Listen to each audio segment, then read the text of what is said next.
Alright, so if you just want to quickly jump in and play with Quakeworld physics, I will show you how. In the future you might be able to select it from the physics presets, but right now you have to use this roundabout way to do it. So here's how you do it.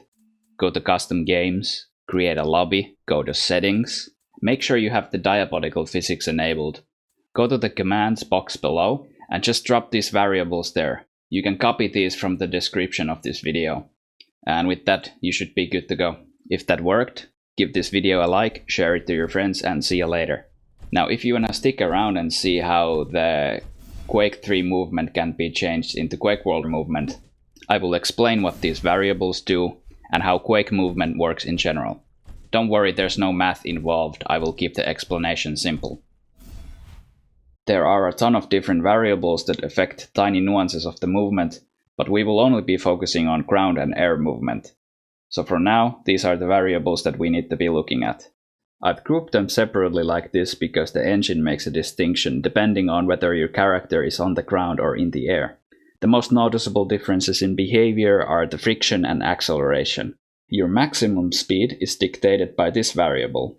This is the maximum speed that your character can accelerate to in a straight line. So it's kinda like a target speed.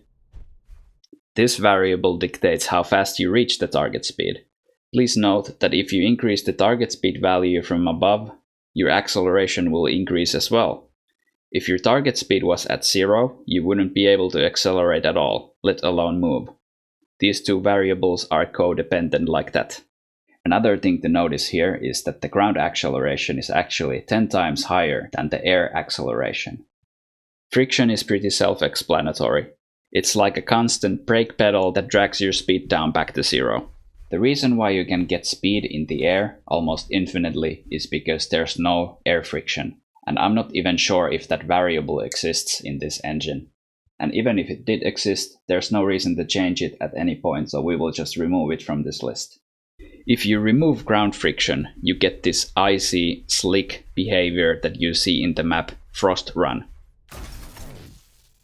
The last variable on this list is the target tick rate. This will also affect your acceleration, both on the ground and in the air.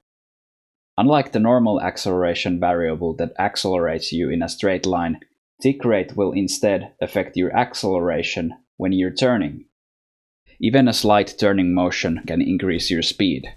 You can imagine that every single view angle position that you pass by turning with your mouse, adds 1 unit to your speed. If you increase the tick rate, that will increase the angles that register to your speed gain. To put it simply, higher tick rate increases your acceleration when you're turning.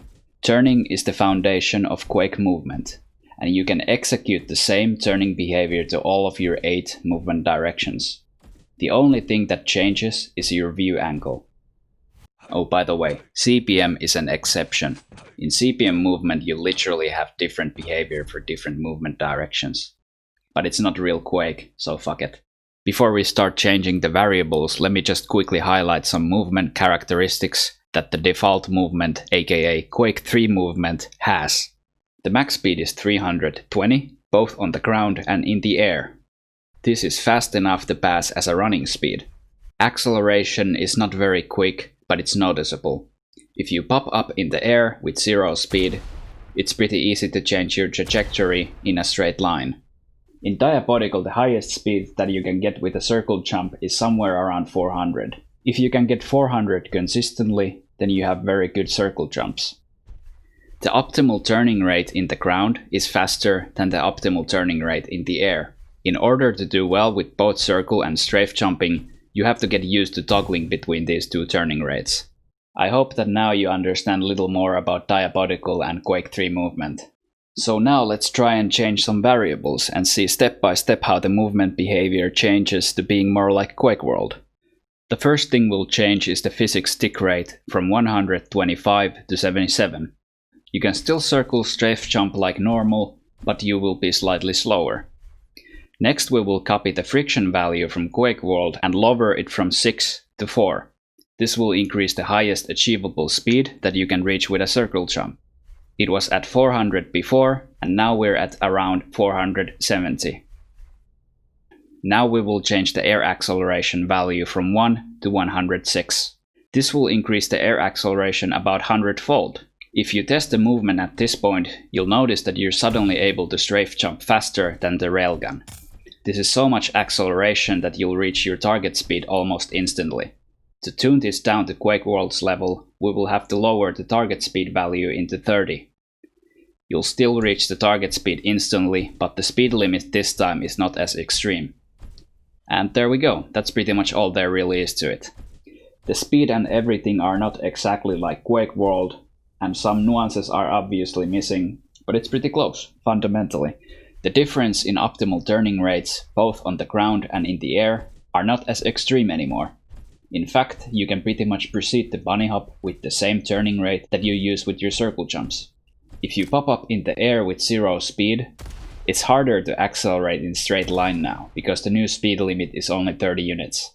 The only way to gain speed past that limit is to turn in the air. Turning equals speed, and it's the same turning behavior to all your movement directions.